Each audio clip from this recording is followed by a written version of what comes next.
Then French President François Hollande welcoming home hostage Serge Lazarevic in 2014, who had been kidnapped in Mali by Al-Qaeda militants.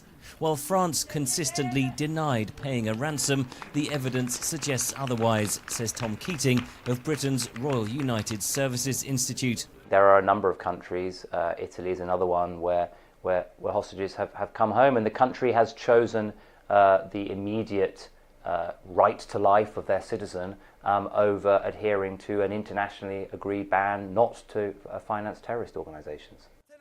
Keating says terrorists often will abuse hostages whose governments refuse to negotiate in order to raise the pressure on countries that do.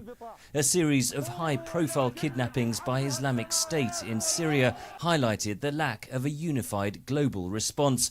Among them was American journalist James Foley, held for close to 2 years alongside other hostages until he was murdered in August 2014.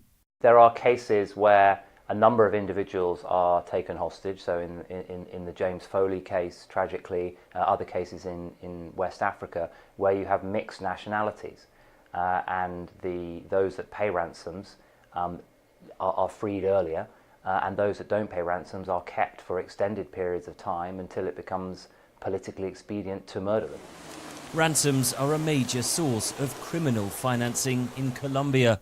Leftist guerrillas belonging to the rebel National Liberation Army, known as the ELN, have kidnapped dozens of hostages. The group's commander is upfront about the role it plays.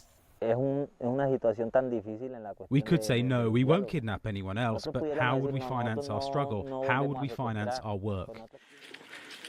Specialist private sector companies, backed by insurance firms, are brought in to negotiate in such cases, often securing a hostage's release for a fraction of the ransom demand. In places like Mexico, South America, where, if you like, kidnapping is almost an industry for money raising for criminal groups, that's where these private sector companies have proven to be very effective. In the Delta in Nigeria, releasing people who've been taken hostage from oil companies, that's another place they've been very effective.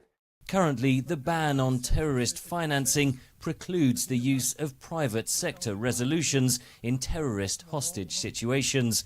Keating argues reversing this policy would lower kidnappers' ransom expectations and potentially throttle a major source of terrorist financing. Henry Ridgwell for VOA News, London.